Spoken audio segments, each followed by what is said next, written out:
ഇനിയിപ്പോൾ UDF അധികാരത്തിൽ വരികയാണെങ്കിൽ കോൺഗ്രസ് ഇത് അറിഞ്ഞ് ചെയ്യട്ടെ. ഇപ്പോൾ അങ്ങനെയാണോ ലീഗ് മനസ്സിൽ വിചാരിക്കുന്നത്? തർക്കത്തിന് ഞങ്ങളില്ല, പക്ഷെ കോൺഗ്രസ് ഇത് അറിഞ്ഞു ചെയ്യട്ടെ.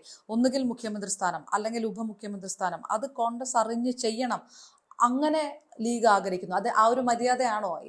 അങ്ങനെയൊന്നുമില്ല.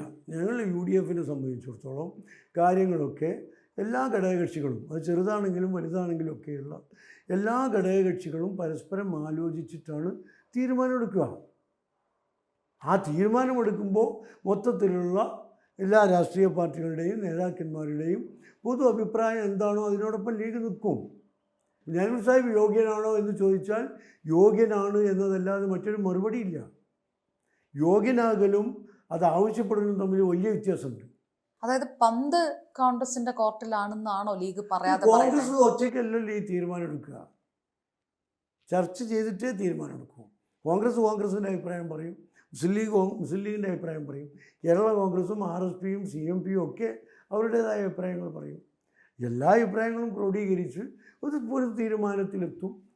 അത്രയും സീനിയർ ആയിട്ടുള്ള, ഇത്രയും പ്രവർത്തന പരിചയമുള്ള PK കുഞ്ഞാലിക്കുട്ടി UDF അധികാരത്തിൽ വരികയാണെങ്കിൽ അദ്ദേഹം മന്ത്രിസഭയിൽ ഉണ്ടാകും. പക്ഷേ അദ്ദേഹത്തിനേക്കാളും വളരെ ജൂനിയർ ആയിട്ടുള്ള ആൾക്കാരായിരിക്കും സ്വാഭാവികമായിട്ടും മുഖ്യമന്ത്രിയാവുക. അത് ലീഗിന് കുഴപ്പമില്ല എന്നാണോ? അല്ലെങ്കിൽ ലീഗ് അത് അംഗീകരിക്കും, പ്രത്യേകിച്ച് ഒരു തർക്കമോ ആവശ്യമോ ഉന്നയിക്കാതെ എന്നാണോ?